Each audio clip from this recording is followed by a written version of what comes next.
All right, let's talk about maximum and minimum values under the topic of maximum and minimum problems. You probably have seen something like this in Calc 1. Remember, if you have a function, say you have a function like this. In Calc 1, you are usually tasked with a problem of finding this maximum point, finding the minimum point and this maximum point, right? Remember what you do. Maybe this is at x equals, maybe let's call this a, and this is at x is equal to b, right?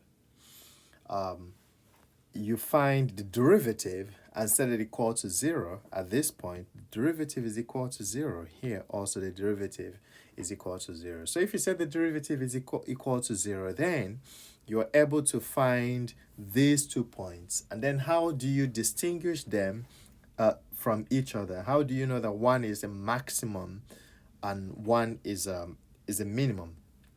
You do that using the first derivative test or the second derivative test. I'm sure you remember that. If you don't, go back to your Calc 1 notes. So the second derivative test is, I think students find it easier if you find the second derivative and the second derivative is negative, then that means it's concave down. That means you have a maximum. If it's positive at that point, then you have a minimum and so forth. So, and in Calc 1, I'm sure your professor probably told you that these 2 points are local maximum and local minimum because they are just minimum at an interval, maybe this interval, right? Because there could be, if we continue, assuming we continue like this, right? This point is lower than that point. But in this little interval here, this little interval, this is a minimum. And on this little interval, maybe this interval, this is a maximum, right? So it's local. We start with local maximum and local minimum, and we work our way to global maximum and global minimum. So think about this, little intervals, open intervals, right? We are going to extend these ideas to R3, right? And to do that, I'm going to begin by actually talking about the concept of open intervals in R3. So instead of intervals, we're going to call them disks. An open disk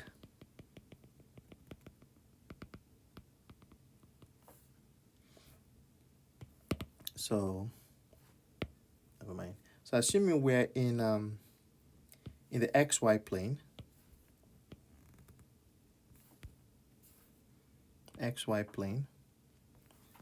and I have a circle, what I'll call a disk.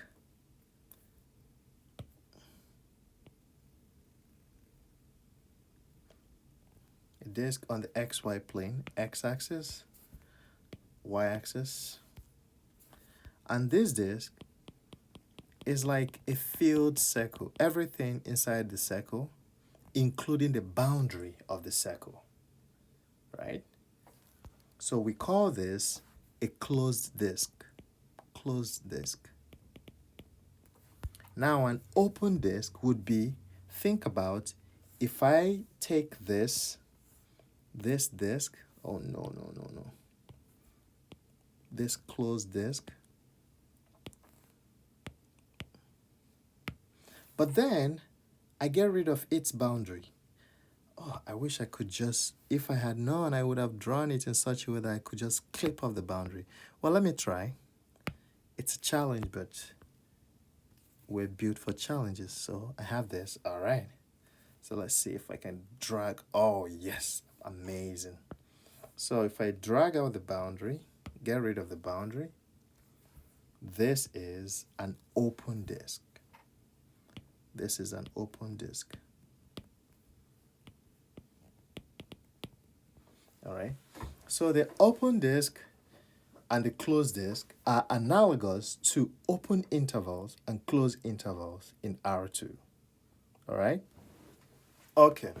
So now I'm going to extend our problem, our maximum minimum problem, to a problem of finding the maximum and minimum values in R3 instead of R2. Everything I talked about on regarding this picture is just for R2. Now let me start with this. Assuming I want to go to R3, let me make this kind of like a surface, right? So think about a surface that has maximum and minimum, right? And say we have the z-axis over here, and we're going,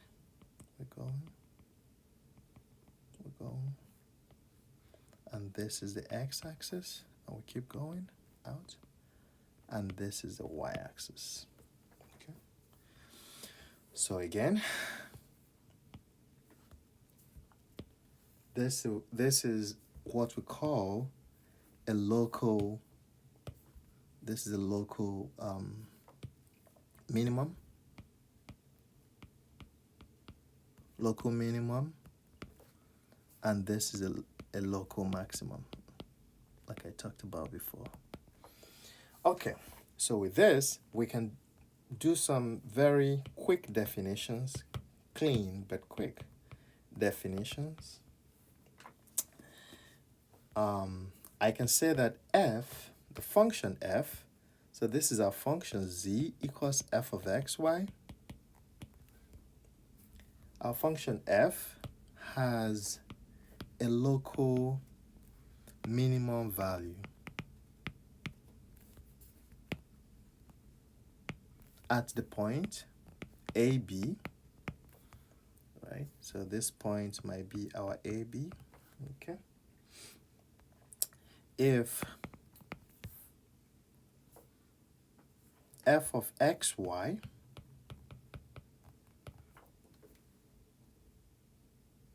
is greater than or equal to f of AB, all right?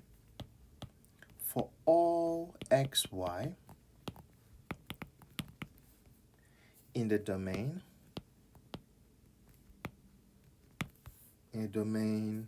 of f in some open disk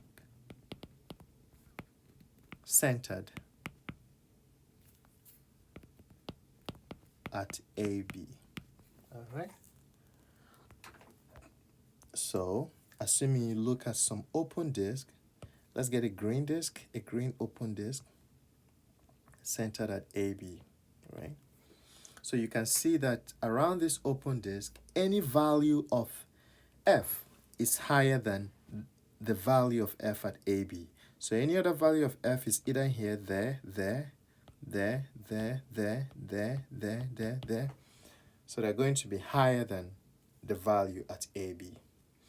So any value f of xy is greater than f of AB. So we have a similar definition for local maximum value. All right, at AB. So this is going to be the case if f of xy is now less than or equal to f of AB. All right. Okay. So as you can see, this is a clear local maximum. All right, so when I do ... I'm just saying that we can guess the value, or we can guess what I'm trying to say from the previous definition, because I don't want to write everything. Okay, both of these values are also referred to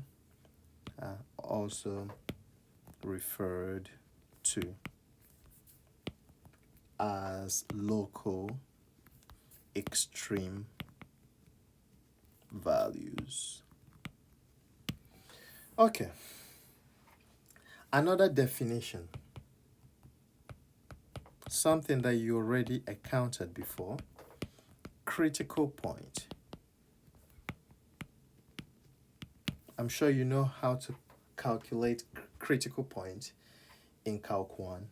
I'm going to use a word that it's kind of easy to explain, but I'm going to explain it anyway. An interior point, AB. So an interior point AB in the domain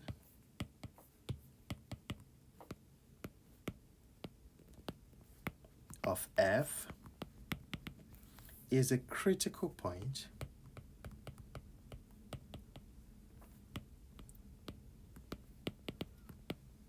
of F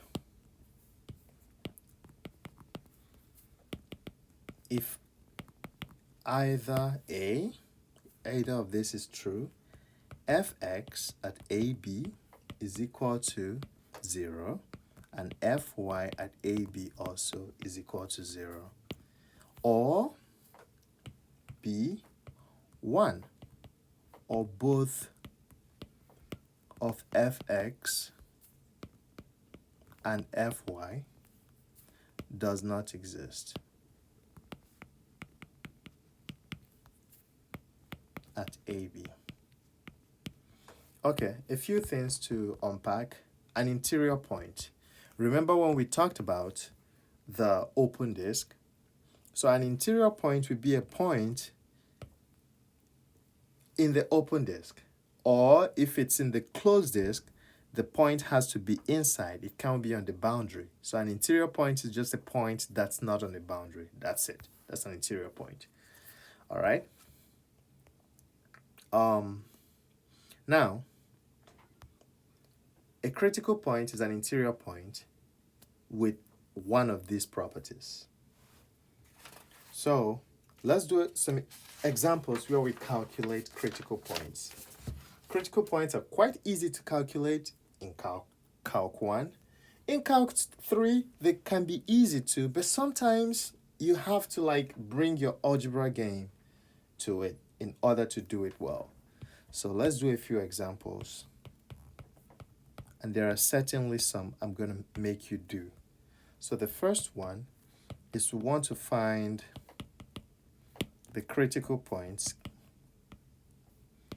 of the function fxy, x squared plus y squared minus 6x plus 2y plus 5. So if we find the partial derivatives, the partial derivative with respect to x is just 2x minus 6, set equal to 0. Partial derivative with respect to y is 2y plus 2, set equal to 0. So this means that x is equal to 3 and y is equal to negative 1, right? So all we did is just solve these two equations simultaneously, but it's no longer a simultaneous equation or a system of equations because each of them has a different variable. The first one has just x, the second one has just y. Yeah, so that's the kind of equation we like to find in our daily lives. So our critical point is 3, negative 1. Okay, so that one is easy. That's one of the easy ones. How about to find the critical point of the equation xy, f of xy, x squared minus 2x times y squared minus plus 3y. Okay, so let's find the partials. Fx, if you take the partial with respect to x, you get 2x minus 2 times y squared plus 3y. Okay, So think about, how did I do this? I just looked at this. I know that the whole of this is a constant when I take the partial with respect to x. So for that reason, I'm just going to take the derivative of the first part with respect to x. All right, we're going to set this equal to 0. And then take the next partial. It's going to be x squared plus 2x, then 2y plus 3.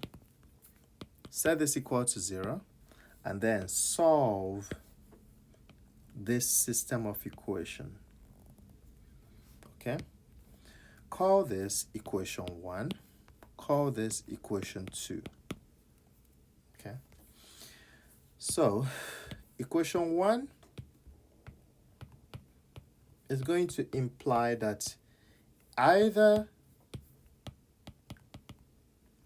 2x minus 2 is equal to 0, or y squared plus 3y is equal to 0. So if you solve this, the first one, 2x minus 2, tells us that x is equal to 1. Or if you factor out a y, so if you factor out a y here, you'll be left with y plus 3 is equal to 0. So either x is equal to 2, or y is equal to 0, or y is negative 3. Okay? So that is what equation 1 is telling us. So we're going to substitute this into equation 2. Plug in into equation 2. If you plug it into equation 2, we start with when x is equal to 1. If x is equal to 1, we plug it into equation 2. Plug in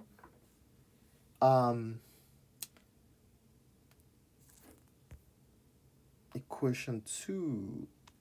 I think I wrote something wrong. So this is supposed to be negative. You guys should be correcting me. Oh, this is a video. Nobody's in the class.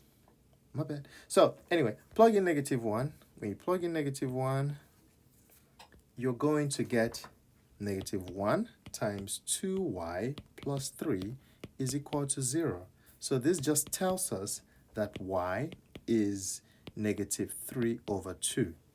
So with this, we get one critical point. This critical point is x is 1 and y is negative 3 over 2. Now we look at another critical point, or another value, if y is equal to 0. If y is equal to 0, plug into equation 2, you get 3 times x squared minus 2x. If you plug into equation 2, is equal to 0. So this tells you that x is equal to 0, or x is equal to 2. So your critical point is going to be 0, 0 and 0, 2. Okay? Now, how about if y is equal to negative 3? You get negative 3 times x squared plus or minus 2x. Right? Negative 3. Yes. Equals 0. So this tells us that x is equal to 0. And yes, x is equal to 0. And x is equal to 2. Solve it.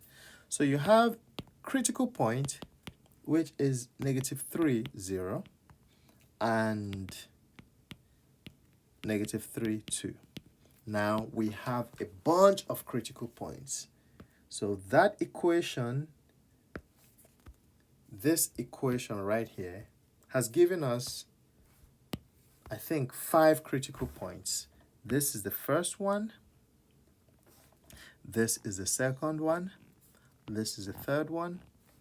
Fourth one. Fifth one.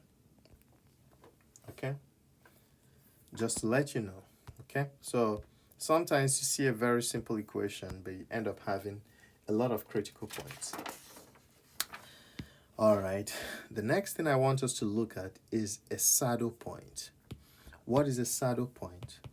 A saddle point is the analogous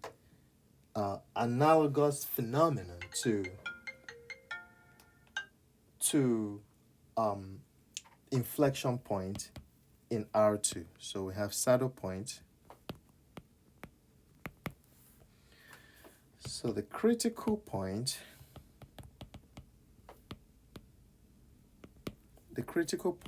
AB is called a saddle point.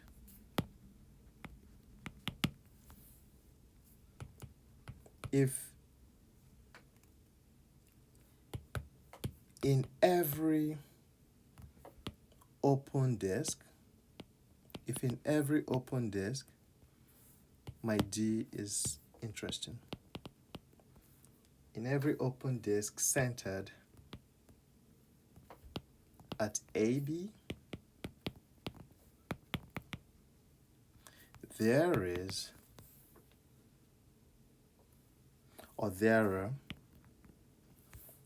are points XY for which f of xy is greater than f of AB, and points for which f of xy is less than f of AB. I have to say that sometimes I'm very happy to be a mathematician, because it turns out mathematics is one field that makes very good use of language, all right? When it's defining something, very good use of language. So let's look at this. Think about an inflection point. In R2, you have an inflection point. What does an inflection point do? Have this point, something like this. It's not a maximum, it's not a minimum, because it's not a local max and it's not a local min. Because if you take this point here, there are points that are lower than it, right? There are points that are always going to be lower than it, no matter how small the interval is, and there are points that are going to be bigger, higher than it, all right? This is different from a local mean, which every point around it is higher, or a local max in which every point around it is lower than it, okay?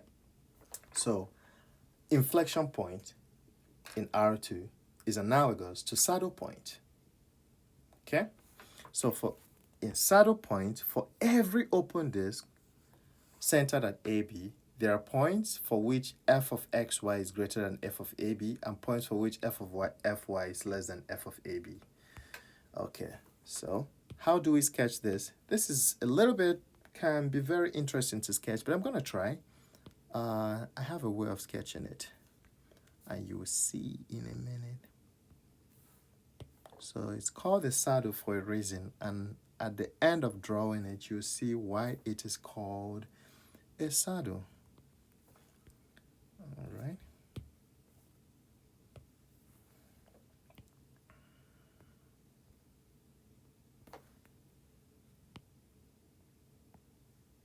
Okay. So this is a saddle. My own little way of sketching the saddle. Okay. Okay.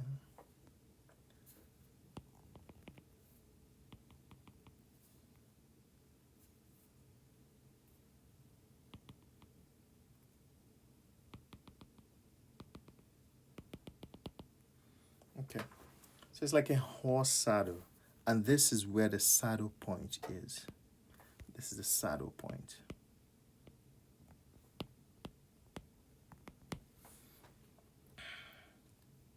And this equation is the equation of a quadratic surface that we call the hyperboloid of hyperbolic paraboloid. Okay, so this is a hyperbolic paraboloid, but don't worry about it. Its equation is z x squared is y squared, and this is a hyperbolic paraboloid. Okay, don't worry about this equation. Just worry about what a saddle point is. Now, how can we tell when a critical point is a maximum, when is it a minimum, and when is it a saddle point? Okay, so that is a very, very good skill to have. To do that, we need a few more concepts. We need what we call the discriminant. The discriminant of a function f is defined as d of xy and is second partial respect to x at xy times second partial respect to y at xy minus fxy mixed partial squared. With this discriminant, we have the second derivative test. The second derivative test. So the second derivative test in 3D or in R3, we're going to suppose that all the partial derivatives are continuous. So suppose all second partial derivatives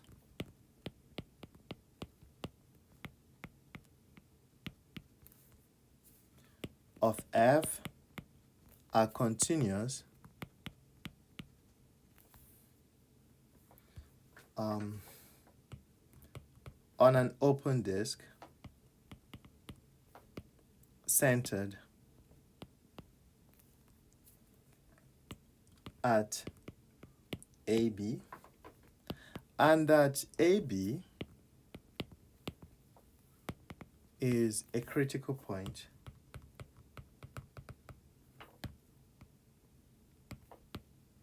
of f. All right, so this is the main thing you have to look at, because most of the functions we're going to be dealing with, the second partials are going to be continuous. All right, so assuming AB is a critical point of f, how do we tell if it's a maximum, if it's a minimum, and so forth? All right, the first test, if the discriminant evaluated at AB is greater than 0 and fxx at AB is less than 0, then we have a local max at AB. All right? Okay. Now, I'm going to be copying and pasting because I'm already getting tired of writing. All right. Now, if the discriminant now is less than 0 or is greater than 0, but fxx is less than 0, then, or is greater than 0, my bad. It's greater than 0. Then we have a local mean. Local mean. Okay? Now,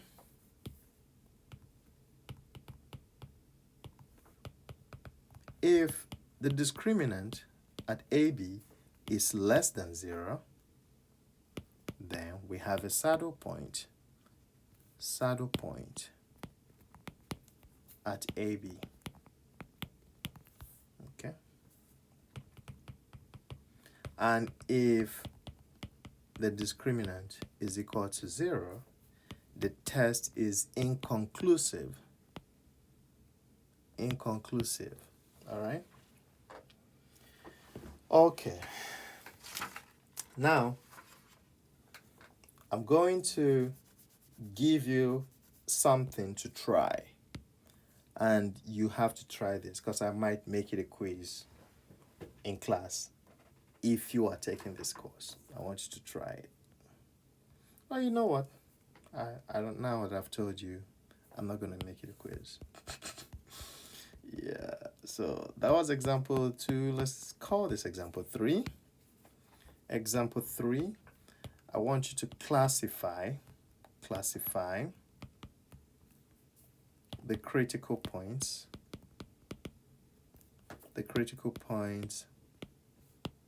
of f of xy equals x squared minus 2x times y squared plus 3y. We already found the critical points. Remember from 2, we already found the critical points. So I just want you to find the second partials and all those things, and evaluate the discriminant, and then classify it. So I want you to try this yourself. All right. Okay. Another thing I want you to try is a word problem. This is problem. A word problem. All right. A shopping company handles rectangular boxes. Provided the sum of the height and girth of each box does not exceed 120 inches. I want you to find the dimensions of the box that meets the conditions. It meets the conditions, and at the same time it has the largest volume.